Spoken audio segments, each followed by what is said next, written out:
Assalamualaikum warahmatullahi wabarakatuh. Saya Agus Gahur dan juga rekan saya Aldifa Syawal Akbar. Pada kesempatan ini kami akan mempresentasikan mengenai tentang tugas besar yang diberikan oleh dosen pengampu kami yaitu Profesor Udi Sugakti Cipto Mulyono selaku dosen pengampu mata kuliah Green Manufacturing. Studi kasus yang kami angkat adalah bagaimana formulasi model untuk pemulihan properti tali tambang propilena daur ulang pada industri sintetik rok. Perusahaan yang digaji merupakan produsen sintetik rok untuk kebutuhan maritim dan offshore dengan standar internasional seperti OCMF, ISO, dan juga sertifikasi lembaga klasifikasi global. Proses produksinya meliputi ekstrusi, twisting, stranding, hingga finishing yang pada setiap tahapannya menghasilkan scrap propilena dengan degradasi sifat material.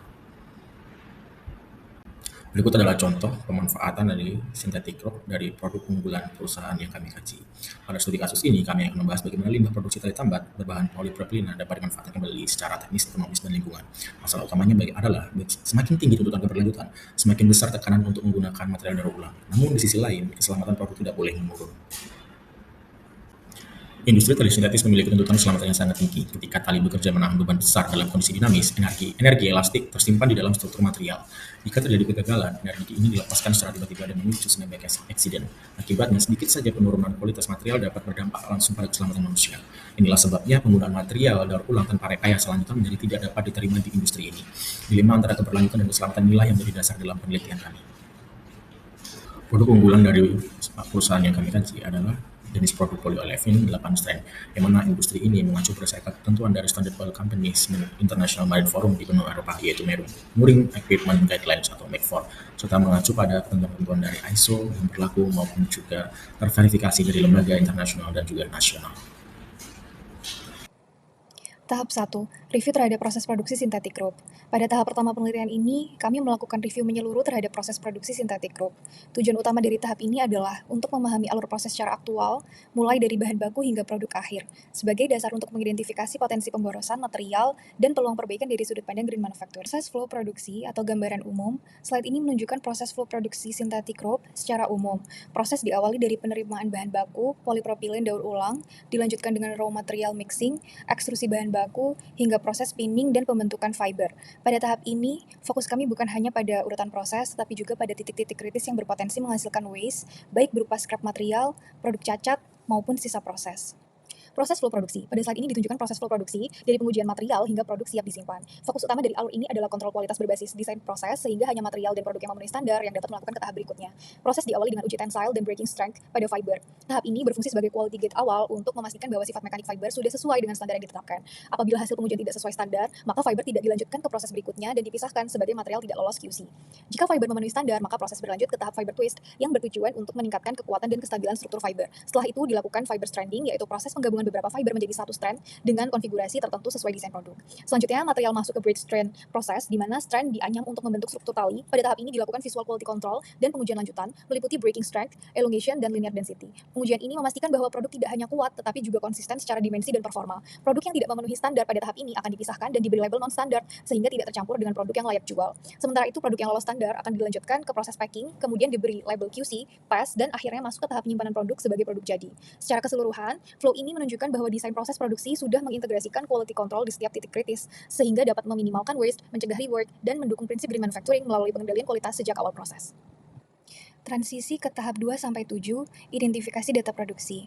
Setelah memahami alur proses produksi, penelitian dilanjutkan ke tahap 2 sampai tahap 7, yaitu identifikasi dan analisis data produksi tahun 2024. Tahap ini penting karena pendekatan green manufacturing harus berbasis data aktual, bukan hanya asumsi proses. Kondisi existing dan observasi waste. Slide ini menunjukkan kondisi existing di lapangan berdasarkan observasi waste selama tahun 2024. Terlihat adanya akumulasi limbah plastik polipropilen, baik dari sisa proses mooring rope maupun dari penggunaan bahan baku virgin polypropylene. Berdasarkan data, total waste tercatat sekitar 54.372 kg, kemudian total bahan baku mencapai lebih dari 277.000 kg, dengan presentasi waste terhadap bahan baku sekitar 5,21%. Angka ini menunjukkan bahwa masih terdapat peluang signifikan untuk perbaikan efisiensi material, terutama melalui pendekatan green manufacturing seperti pengurangan waste, peningkatan reuse material, dan optimalisasi proses produksi. Target perbaikan kualitas. Slide ini menjelaskan target perbaikan kualitas material polipropilen hasil daur ulang yang digunakan pada industri sintetik rope. Penelitian ini berfokus pada pengembangan formulasi aditif untuk memulihkan kinerja mekanik dan durabilitas termal pada campuran 25% recycle polypropylene dan 75% virgin polypropylene.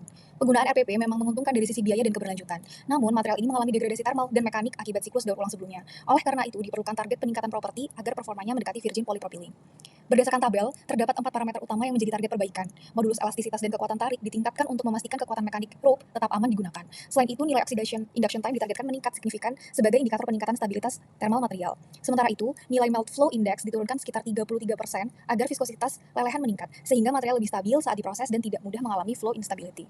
Target-target inilah yang kemudian menjadi dasar perhitungan model dan formulasi aditif pada tahap selanjutnya.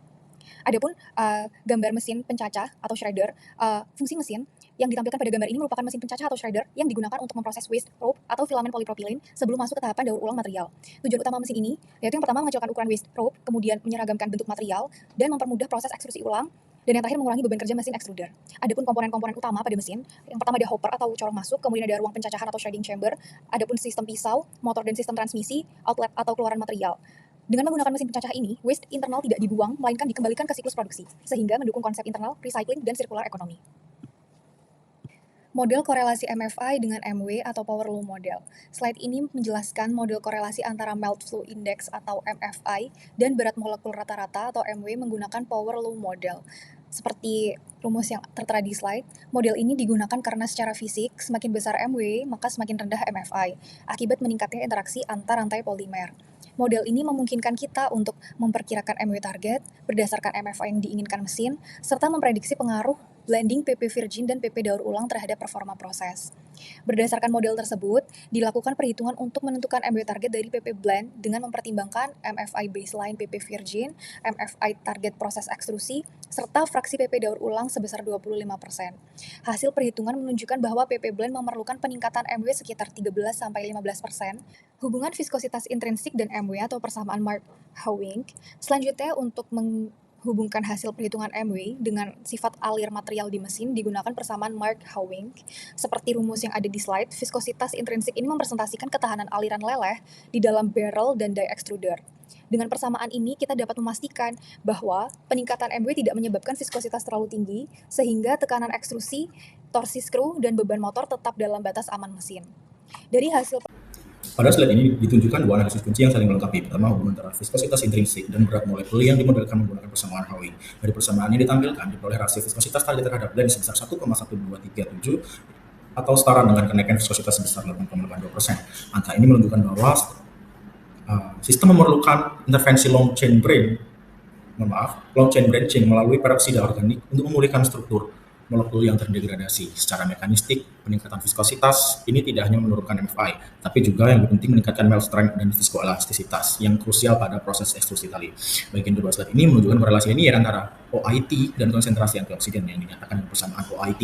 Model ini menjadi dasar kuantitatif untuk menentukan dosis antioksidan yang dibutuhkan agar stabilitas thermal dapat dipulihkan secara terkontrol dan terukur.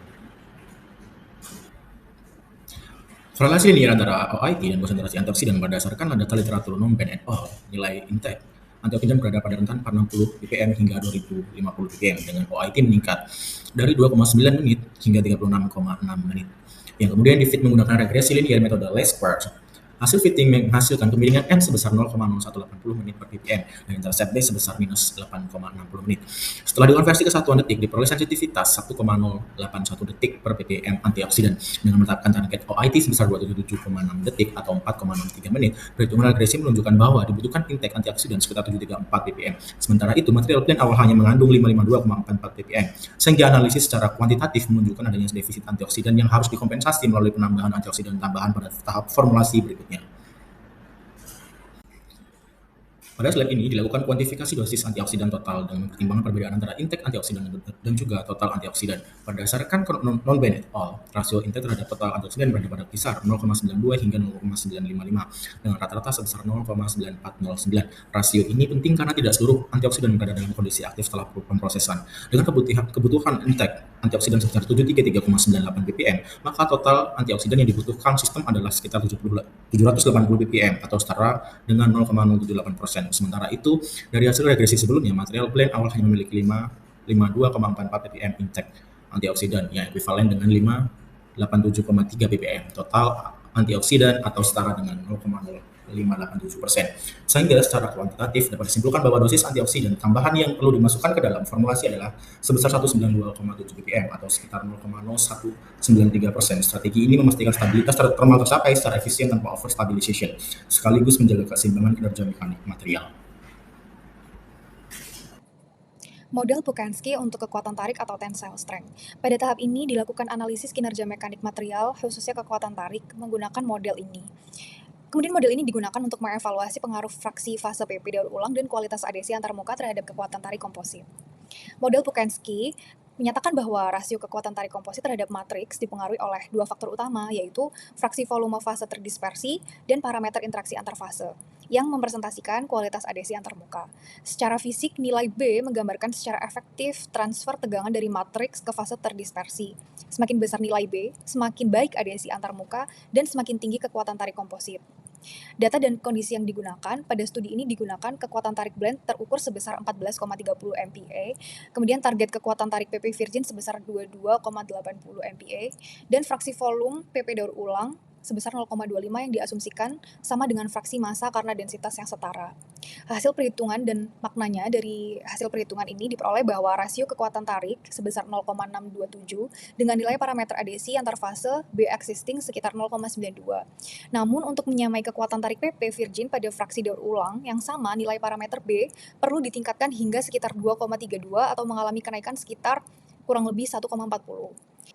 Konsolidasi formula aditif optimal. Berdasarkan hasil pemodelan pada sifat reologi, durabilitas, dan mekanik, dilakukan konsolidasi formula aditif optimal untuk internal recycling polipropilin. Penjelasan reologi atau MFI diperlukan peningkatan MW efektif sekitar 12,37% yang dicapai melalui penambahan LCB peroxide 100 ppm untuk memicu reaksi chain extension dan meningkatkan melt strength. Kemudian durabilitas atau OIT, stabilitas termal dipulihkan melalui penambahan antioksidan total 780 ppm untuk mengompensasi degradasi oksidatif akibat siklus daur ulang. Selanjutnya ada mekanik. Peningkatan kekuatan tarik dicapai melalui peningkatan adhesi antar fase menggunakan malated PP atau MAPP sebesar 3 Wt% sesuai kebutuhan AB dari model Pukansky.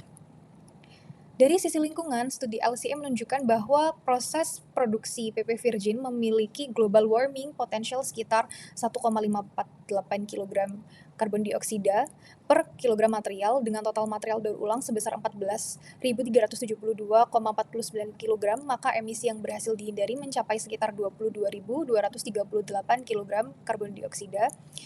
Hasil ini menunjukkan bahwa rekayasa formula material tidak hanya memulihkan kinerja teknis, tetapi juga memberikan kontribusi nyata terhadap pengurangan emisi karbon.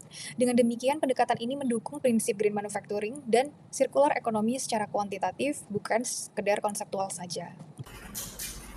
Pada bagian ini ditunjukkan analisis biaya manfaat kuantitatif dari penerapan daur ulang mineral PP. Berdasarkan data, harga virgin PP sebesar 11.000 per kilogram, sementara nilai jual waste PP hanya 4.000 per kilogram. Dengan total limbah produksi mencapai 14 ton 372,49 kilo per tahun.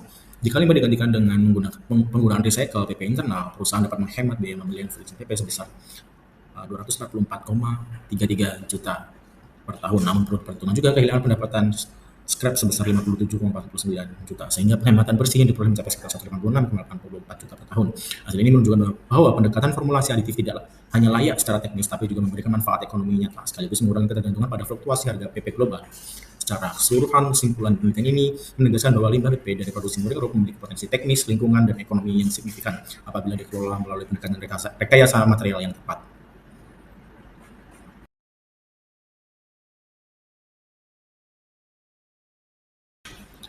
Sebagai penutup, studi kasus ini menunjukkan bahwa prinsip green manufacturing tidak hanya berhenti pada pengurangan limbah, tetapi dapat diterapkan secara sistematis, terukur, dan berbasis rekayasa melalui pendekatan formulasi aditif yang tepat. Limbah propilin dari proses produksi Muril-Roth dapat dipulihkan kinerjanya sehingga memiliki nilai teknis, ekonomi, maupun lingkungan yang signifikan. Pendekatan ini sejalan dengan kerangka sustainability driven manufacturing, di mana keputusan teknis di tingkat material berkontribusi langsung terhadap efisiensi sumber daya, stabilitas biaya, serta pengurangan dampak lingkungan.